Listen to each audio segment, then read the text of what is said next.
The horizon's edge hummed with the familiar rhythm of deep space travel, its corridors alive with the chatter of a dozen different species.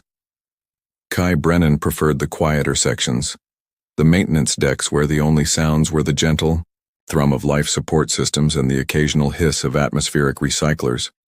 It was here, 3 levels below the main crew quarters, that he'd first noticed her watching him.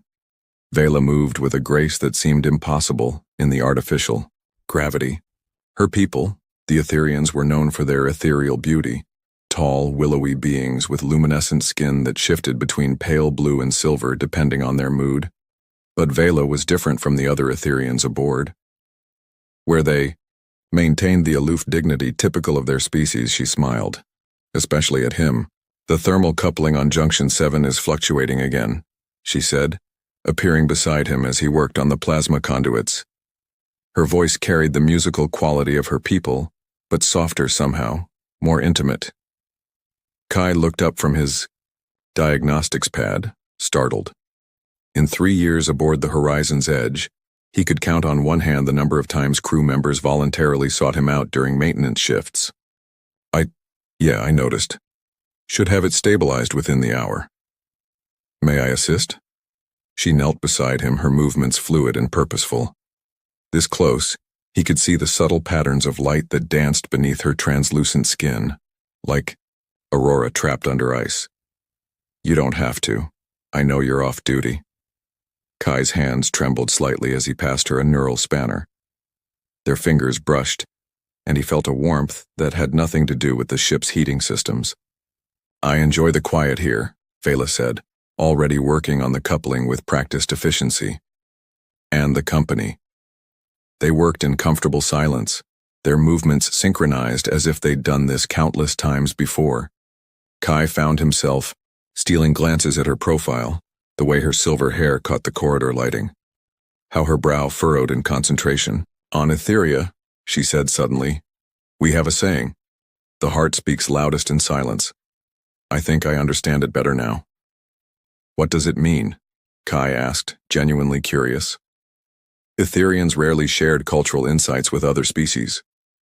Vela's skin shifted to a warmer blue and she smiled. That particular smile she seemed to reserve only for him. "Perhaps someday I'll tell you properly. When the timing is right." Later in the crew mess, Kai sat alone with his protein ration and synthetic coffee, watching the stars stream past through the observation windows. He was lost in thought when a tray appeared across from him. "Mind if I join you?" Vela asked, though she was already settling into the chair. She'd changed from her work coveralls into the flowing gossamer robes typical of her people, but somehow she made even the common mess hall feel more welcoming. "Of course." Kai gestured to the empty chairs around them. "Though you usually eat with the other Etherians." "Usually, yes." She broke off a piece of her meal, something that looked like crystallized fruit but probably wasn't. "But tonight, I wanted different company." They talked about everything and nothing. The ship's course toward the Kepler Nebula, the strange habits of their human captain, the way different species interpreted the same stellar phenomena. Vela laughed at his dry observations about ship, life, and Kai found himself sharing stories he'd never told anyone. As the mess hall emptied around them, Vela leaned forward slightly. "Kai," she said, her voice barely above a whisper, "do you ever wonder what it would be like to truly know someone? Not just their words or their work, but their essence." The question hung between them like a bridge neither dared cross. Kai met her eyes, deep violet pools that seemed to hold starlight, and felt something shift in his chest. "Every day," he admitted. Vela's smile this time was different, knowing, sad. "Good," she whispered. "Hold on to that feeling." The weeks following their first real conversation blurred together in a haze of stolen moments and growing intimacy. Kai found himself looking forward to his maintenance shifts, knowing Vela would appear beside him with tools in hand and that soft smile on her lips. She never explained why she helped him, and he never asked. Some things were better left unspoken. It was during his 3rd week of fighting the Alteran flu that everything changed. Kai had been trying to work through the Fever, his pride refusing to let him admit weakness. He was hunched over a diagnostic console, sweat beading on his forehead despite the cool air, when the world tilted sideways. Kai. Vela's voice seemed to come from very far away. Strong arms caught him before he hit the deck, and suddenly he was floating. No, being carried. The ethereal strength that their graceful appearance belied was evident as she lifted him effortlessly. "I'm fine," he mumbled, though the words felt thick in his mouth. "You're burning up," she replied, her voice tight with concern. "And you're talking nonsense. The infirmary is full with the outbreak, so you're coming with me." Vela's quarters were larger than his, befitting her role as the ship's xenobiologist, but it was the personal touches that surprised him. Soft fabrics that seemed to shimmer with their own light, plants that definitely weren't from any human world, and a faint scent like ozone and starflowers. "I shouldn't be here," Kai protested weakly as she lowered him onto her sleeping platform. The surface molded itself to his body, somehow both firm and yielding. "Hush." Vela's hand touched his forehead and he gasped. Her palm was cool against his burning skin, but more than that, he could feel something else, a tingling sensation that seemed to sink into his bones. "Ethereal healing touch," she explained softly. "It won't cure the flu, but it will ease the fever." For 3 days, she tended to him. She brought him broth that tasted like nothing he'd ever had, sweet and complex with flavors that changed as he swallowed. She sang to him in her native language, melodies that made the air itself seem to vibrate with harmony. And when the fever dreams came, she held his hand and whispered reassurances until the darkness passed. On the 3rd night, when his fever finally broke, Kai woke to find Vela curled beside him on the sleeping platform. She was still wearing her day clothes, but exhaustion had finally claimed her. In sleep, her luminescent skin pulsed with a soft, steady rhythm that reminded him of a heartbeat made of starlight. Without thinking, he reached out and touched her face. Her skin was impossibly soft, warm in a way that seemed to radiate from within. She stirred at his touch, violet eyes opening to meet his. "How do you feel?" she asked, her voice husky with sleep. "Better," he said, and meant it. But he didn't move his hand from her cheek. "Thank you." "You don't need to thank me," she whispered. I couldn't bear to see you suffer." Something in her tone made him search her face. "Vela, why did you help me?" "Really?" She was quiet for so long he thought she might not answer. When she finally spoke, her words were barely audible. "Because you matter to me, more than you know."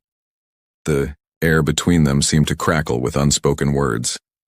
Kai's thumb traced along her cheekbone, and he watched her skin shift to a deeper blue, the color of twilight. "You matter to me too," he said.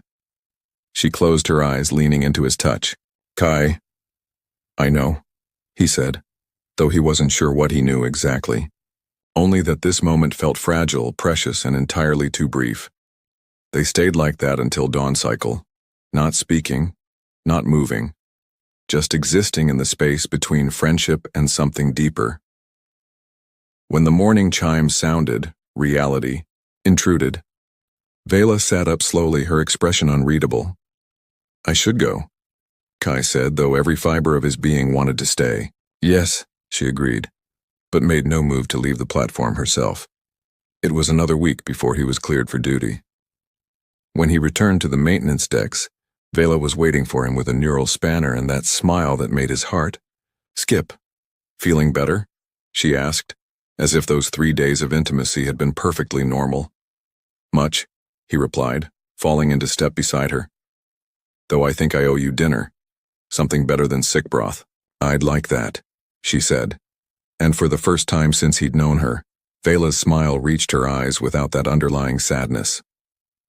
That evening, they met in the observation deck during gamma shift, when the corridors were empty and the stars seemed close enough to touch. Kai had managed to procure actual coffee, not the synthetic stuff, and Vela brought those crystallized fruits that weren't quite fruits. "Tell me about Etheria," Kai said, as they settled on the viewing platform. The vast cosmos spread out before them. Vela's expression grew distant. It's beautiful. Cities that float among the clouds, connected by bridges of light. The sky changes colors with the seasons, and at night, you can hear the planet itself singing. It sounds incredible. Do you miss it? Every day, she said, but her eyes were on him, not the stars. But I found things here that I never expected to find. Like what? She reached out and took his hand, her fingers intertwining with his. Like the way you see the universe. Through your eyes, even the most mundane system diagnostic becomes an adventure. Like the way you listen, really listen, when I speak about my world. Like the way you make me feel. How do I make you feel? Kai asked, his voice rough. Like I'm home, she whispered. Even among the stars. Later, as they walked back to their quarters, Vela stopped outside her door. Kai, she said, turning to face him. What I said earlier about mattering to you, I meant it, he said firmly. Every word. She nodded, but that sadness was back in her eyes. I want you to know that this, us, it's not something I take lightly. Among my people, we're very careful about who we allow close. I understand, Kai said, though he wasn't sure he did. Do you? She stepped closer, and he could see the patterns of light beneath her skin shifting like a slow aurora. Because once an Etherian opens their heart to someone truly, there's no going back. It's not just emotion, it's a bond that transcends physical existence. Kai's breath caught. Vela, what are you saying? She reached up and touched his cheek, just as he had touched hers days before. I'm saying that I'm falling in love with you, Kai Brennan, and that terrifies me more than any void storm or alien plague ever could. Before he could respond, she was gone, her door sliding shut behind her with a soft hiss. Kai stood in the corridor for a long time, her words echoing in his mind, his heart pounding with a mixture of joy and something that felt dangerously close to hope. The alarm klaxons shattered the artificial night like a scream. Kai bolted upright in his bunk, his training taking over even as his heart hammered against his ribs. The ship's emergency lighting cast everything in hellish red, and the deck vibrated with the ominous rhythm of a cascade failure. All hands to emergency stations. Reactor breach in progress. This is not a drill. The words sent ice through his veins. Reactor breach meant they had minutes, maybe less, before the horizon's edge became a brief new star in the cosmic dark. Kai was pulling on his emergency gear when his door chimed. Vela stood in the corridor, her face pale but determined, already suited up in engineering whites. The breach is in Section 12, she said without preamble. Main engineering is sealed off. They need us to manually override the containment protocols from the auxiliary control room. That's a suicide run, Kai said, but he was already moving, grabbing his toolkit and emergency respirator.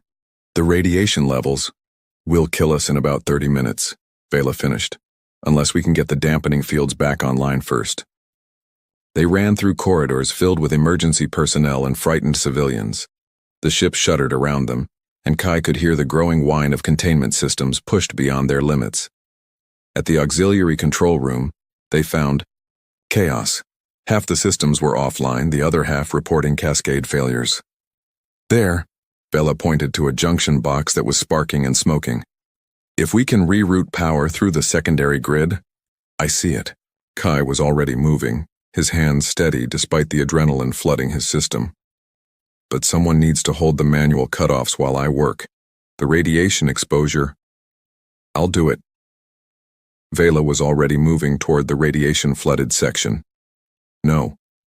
Kai caught her arm. Your people are more sensitive to hard radiation than humans. Let me. Kai. She turned to face him, and in her eyes he saw something he'd never seen before. Absolute certainty. My people are also more resilient in ways yours aren't. And if we're going to die today, I want to die protecting you. The ship bucked violently, and somewhere in the distance they heard the sound of bulkheads failing. There was no time to argue.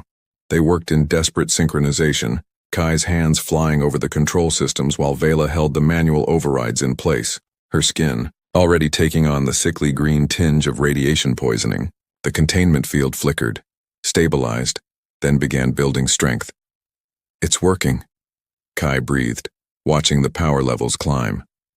5 more minutes and the explosion came from behind them.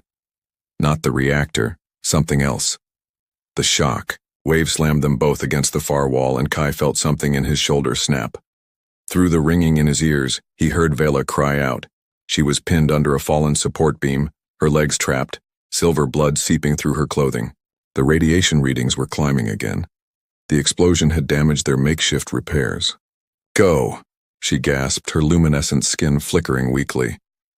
Finish the job. I'm not leaving you. Kai tried to lift the beam, but with his injured shoulder, it was impossible. There has to be another way. There is no other way. Vela's voice carried the authority of someone who had accepted her fate. The containment field is failing. If you don't stabilize it now, everyone dies. Go. Kai looked at her, really looked at her, and saw the truth in her eyes.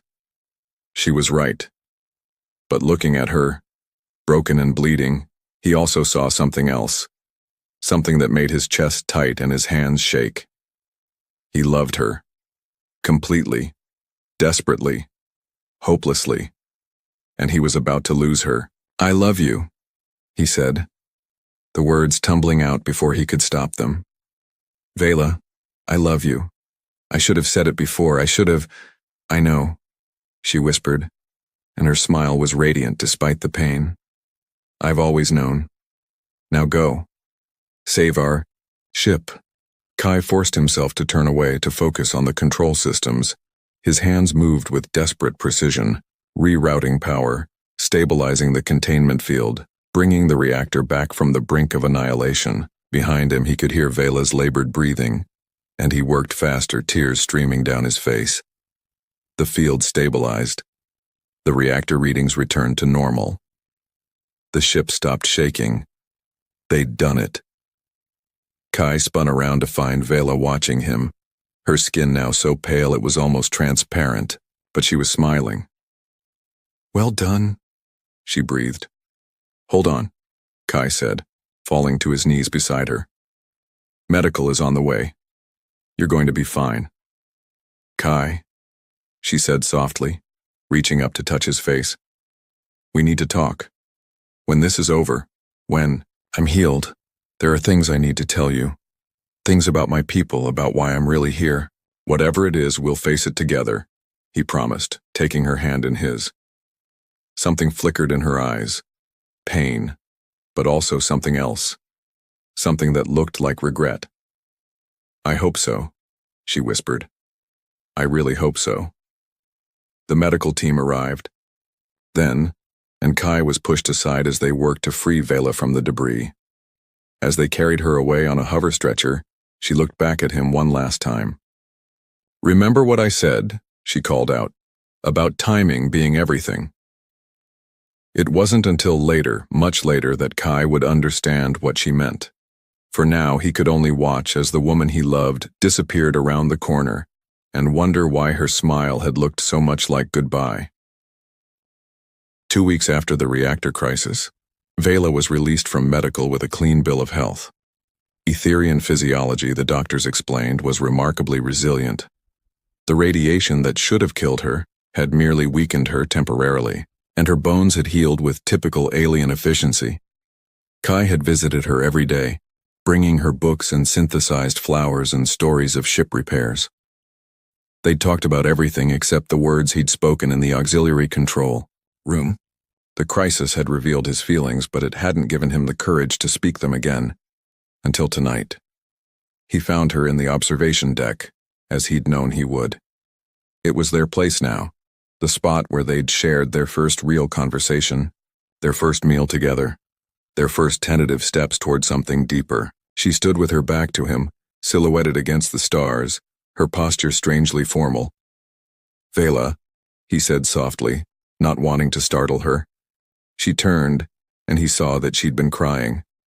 The tears of her people were like liquid starlight, leaving faint trails of luminescence down her cheeks. "I was wondering when you'd come," she said, her voice steady despite the tears. "I should have come sooner." Kai stepped closer, his heart pounding. "I should have said this sooner. What I said during the crisis, I meant it. Every word." "I know," she whispered. "I've been thinking about us, about what we could be." He took another step forward, close enough to see the patterns of light beneath her skin. "I know there are differences between our species, complications we'd have to work through, but Vela, Kai, stop." Her voice was gentle but firm.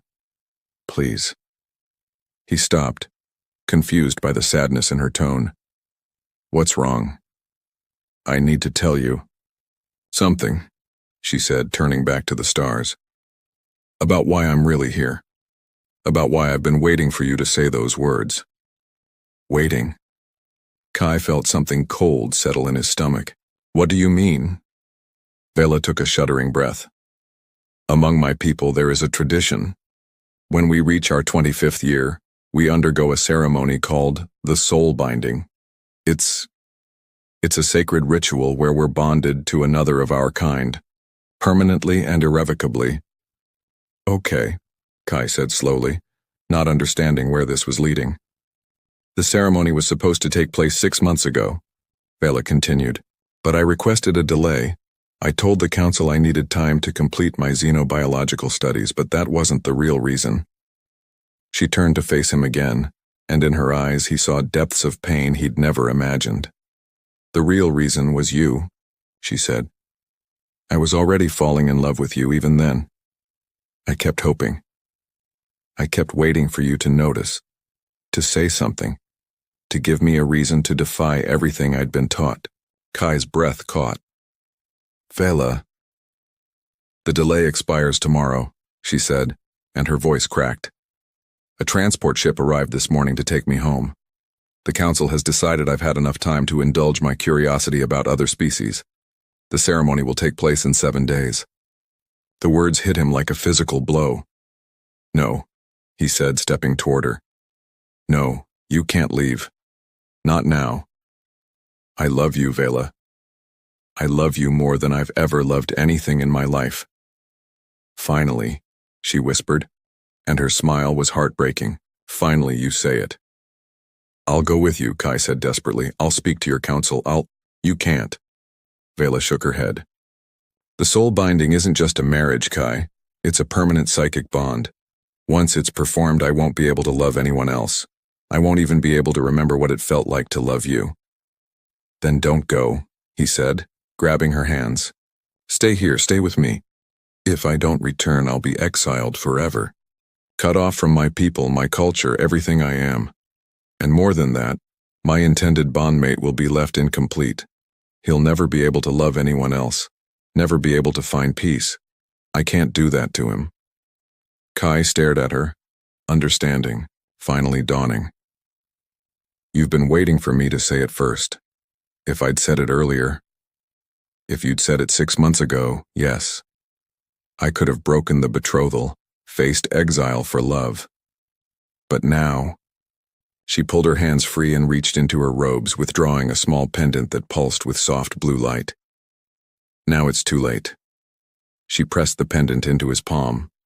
It was warm, almost alive, and he could feel something like a heartbeat in its depths. "What is this?" he asked. "A memory crystal," she said. "It contains everything I feel for you, everything I've wanted to say, but never could. Among my people, it's given as a symbol of what might have been. Vela, please." "I leave tomorrow at dawn," she said, stepping back. "I wanted you to know that these months with you have been the happiest of my life. I wanted you to know that if things were different, if I'd been born to a different family or a different world, I would have chosen you. I would have chosen you over everything." She turned to go, then paused.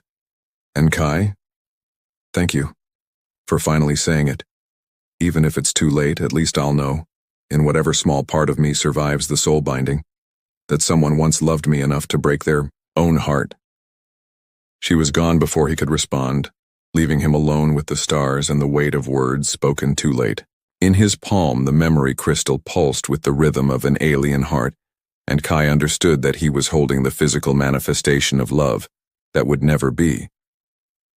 But as he stood there, watching the stars that had once seemed so welcoming, a new thought began to form. The transport didn't leave until dawn. The ceremony wasn't for 7 days. And sometimes love was worth defying the laws of entire civilizations. Sometimes love was worth everything.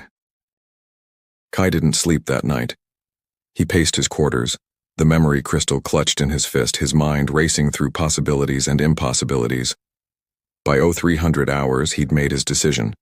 By 0400, he'd accessed the ship's cultural database and learned everything he could about Etherian bonding ceremonies. By 0500, he was standing outside Captain Morrison's quarters, requesting an immediate audience. Morrison listened to his proposal with the patience of a career diplomat and the skepticism of someone who'd seen too many young officers make emotional decisions. "Son," she said when he'd finished, "what you're suggesting isn't just career suicide. It's potentially an act of war. The Etherians take their bonding ceremonies very seriously." "I know, Captain, but I also know that Vela doesn't want this. She's told me as much. What she wants may be irrelevant under Etherian law." Morrison poured herself coffee from a pot that had seen better decades. "But I'll grant you this. She's one of our finest scientists, and losing her would be a blow to the mission." "Then you'll help me?" Morrison studied him for a long moment. "I'll give you a diplomatic courier ship and a cultural attaché who knows Etherian customs. Beyond that, you're on your own. And Brennan? If this goes badly, I never authorized it." "Understood, Captain. Thank you." 2 hours later, Kai was aboard the courier ship Meridian, watching the horizon's edge shrink in the view screen. The Etherian transport had departed an hour earlier, carrying Vela toward a fate she'd never chosen. The journey to Etheria took 3 days at maximum warp. Kai spent the time learning everything he could about the planet's customs, its laws, its history. The cultural attaché, a weathered diplomat named Chen, was pessimistic about their chances. "The soul binding is sacred to them," Chen explained as they entered Etherian space. "It's not just a ceremony, it's a fundamental part of their society. The bonds create a psychic network that links their entire civilization." "But what if someone is bonded against their will?" Kai asked. "The concept doesn't exist in their culture. The matches are made by the council based on psychic compatibility. They believe that love is, how do they put it? A pleasant coincidence that sometimes follows understanding. That's barbaric. That's cultural relativism, son. What we consider barbaric, they consider natural order." Etheria was everything Vela had described and more. Cities of living crystal, floated among perpetual clouds connected by bridges of pure light. The sky shifted through spectrum of colors that had no names in human languages, and the air itself seemed to sing with harmonious frequencies. They were met at the spaceport by a delegation of Etherian officials, their faces politely neutral, in the way that suggested they were barely tolerating this intrusion. The leader, a tall figure whose skin shifted through shades of gold and amber, introduced himself as Counselor Thyron. "I am told you wish to speak regarding the bonding ceremony. Avela Thrisnellan," he said, his voice carrying the musical quality of his people. "This is irregular." "I understand the irregularity," Kai replied, trying to keep his voice steady. "But I believe Vela Thris, is being forced into a bond she doesn't want." "Want?" Theron's expression was genuinely puzzled. The concept of want is irrelevant to the soul binding. The ceremony creates perfect compatibility. She will be happy. "But she's not happy now," Kai pressed. "She loves someone else." A ripple of something, shock, dismay, passed through the Etherian delegation. Thyron's skin shifted to a deep purple, a color Kai had learned indicated distress. That is not possible," Thyron said. "She is unbonded. She cannot love." "But she does," Kai said, pulling out the memory crystal. "She gave me this. She told me it contains her feelings." Thyron stared at the crystal as if it were a weapon. If what you say is true, then she has violated the most fundamental law of our society. She has formed an unauthorized emotional bond with an alien species. What's the penalty for that? Kai asked, though he dreaded the answer. Exile, Thyron said simply. Permanent severing from the psychic network that connects all Etherians. She would be alone. Forever. But she'd be free to choose her own bond. She would be free to die slowly of psychic isolation, Thyron corrected. No Etherian has ever survived exile for more than a few years. Kai felt the last of his hope crumble. Either way, he would lose her. If she went through with the ceremony, she would forget him entirely. If she was exiled, she would die. I want to see her, he said. Before the ceremony, I want to say goodbye. Thyron considered this. That is acceptable. But know this, human. If you attempt to interfere with the ceremony itself, it will be considered an act of war. The temple where Vela was being prepared was a structure of living crystal that seemed to grow from the very air. Kai was escorted through corridors that pulsed with bioluminescent patterns, past chambers where other Etherians in various stages of preparation moved with dreamlike grace. He found Vela in a meditation chamber, dressed in robes that seemed to be made of starlight itself. She looked up when he entered, and her face cycled through surprise, joy, and despair in rapid succession. Kai, she breathed. What are you doing here? Stopping you from making the biggest mistake of your life, he said, moving toward her. We can find another way. There is no other way, she interrupted, but she was crying again, those luminescent tears that broke his heart. You shouldn't have come. It only makes this harder. Good, he said fiercely. It should be hard. Love should be hard to give up. And what would you have me do? She asked. Accept exile? Die slowly while you watch? Condemn my intended to a life of psychic incompleteness? Come back with me, Kai said desperately. Live aboard the horizon's edge. We'll find a way to help you adapt to the isolation. You don't understand, Vela said, rising from her meditation platform. The psychic isolation isn't just loneliness, Kai. It's a physical degradation. My people are connected to each other at a cellular level. Cut off from that connection, my body will start to fail. I'll lose the ability to regulate my own biological functions. I'll die, piece by piece. Then we'll find a way to reconnect you, Kai said. There has to be technology, some kind of artificial network. There isn't. Vela cupped his face in her hands, her skin warm and soft and alive. And even if there were, I couldn't ask my intended to live incomplete for the rest of his life. He's a good person, Kai. He doesn't deserve that. What about what you deserve? Kai asked. What about your happiness? My happiness is irrelevant, Vela said, but her voice cracked.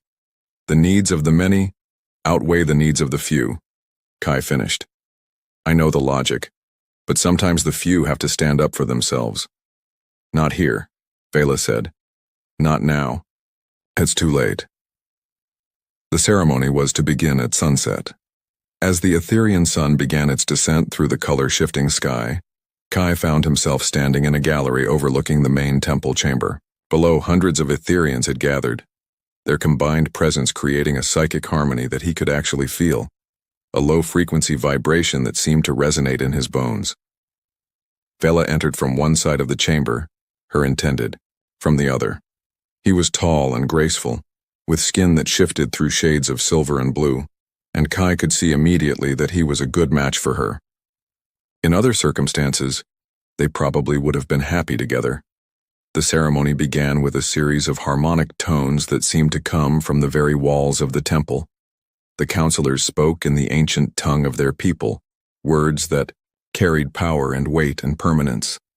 Kai watched as Vela and her intended stepped toward each other, their hands reaching out to touch, and then he saw her hesitate. It was the smallest thing, a fractional pause, a slight tremor in her hand.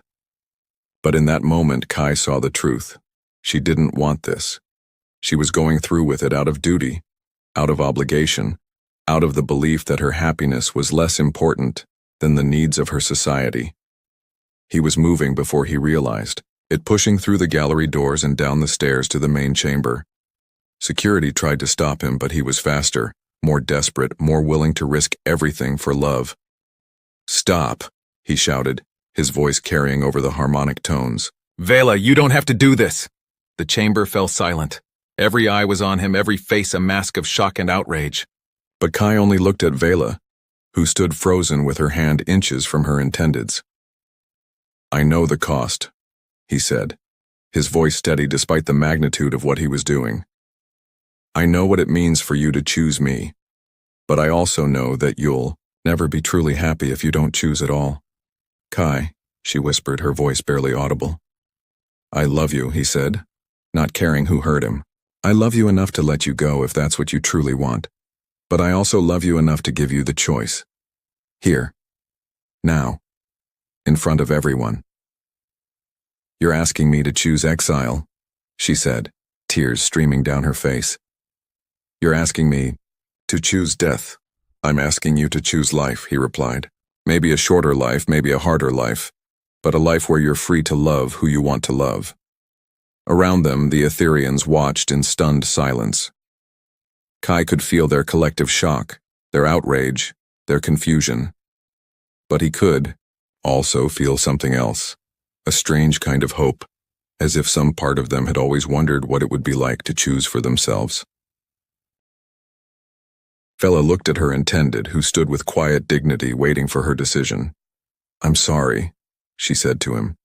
"You deserve someone who can love you with their whole heart." "I deserve someone who wants to love me," he replied, and his voice was gentle. "Go, Velathris, be free." She turned back to Kai, her face radiant with love and terror and hope. "If I do this, there's no going back. I'll be exiled forever." "If you don't do this, you'll be lost forever," Kai replied. "At least this way, we'll be lost together." Vela nodded, her decision made. She reached into her robes and pulled out a small crystal blade, the ceremonial knife used to sever psychic bonds. Without hesitation, she drew it across her palm, letting her silver blood fall to the temple floor. "I, Vela Thrisnalin, reject the soul binding and choose exile," she said, her voice carrying clearly through the chamber. "I choose to love freely, even if it costs me everything." The effect was immediate and devastating. Vela collapsed to her knees, her skin flickering and dimming as the psychic connection to her people was severed. Kai caught her as she fell, holding her as she convulsed with the pain of separation. "It's done," she gasped, her voice weak but filled with wonder. "I'm free." "We're free," Kai corrected, lifting her in his arms. "And we're going to find a way to make this work." As he carried her from the temple, Kai could hear the Ethereans behind them beginning to sing, not the harmonic tones of ceremony, but something else. Something that sounded almost like a song of farewell. Later, aboard the Meridian, as they fled Etherean space, Vela lay in the medical bay, her condition stable but uncertain. The ship's doctor had done what he could, but Etherean physiology was still largely a mystery. "Do you regret it?" Kai asked, holding her hand as the stars streamed past the porthole. "Ask me again in a year," she said with a weak smile, "if I'm still alive to answer." "You will be," Kai said firmly. "We'll find a way. We'll build our own network, our own connection. Just the two of us." "Just the two of us," she agreed, squeezing his hand with what strength she had left. It wouldn't be easy. The doctors gave her 6 months, maybe less. But they'd found each other across the vastness of space, across the barriers of species and culture and time. And sometimes love was strong enough to build bridges where none had existed before. Sometimes love was enough. In the end, as the Meridian jumped to warp and carried them toward an uncertain future, Kai held Vela close and whispered the words he should have said months ago. "I love you. Whatever happens, I love you." "I know," she whispered back, her skin flickering with the faintest trace of bioluminescence. Not the glow of her people's network, but something new. Something that belonged only to them. "I've always known." And in that moment, exile felt like coming home.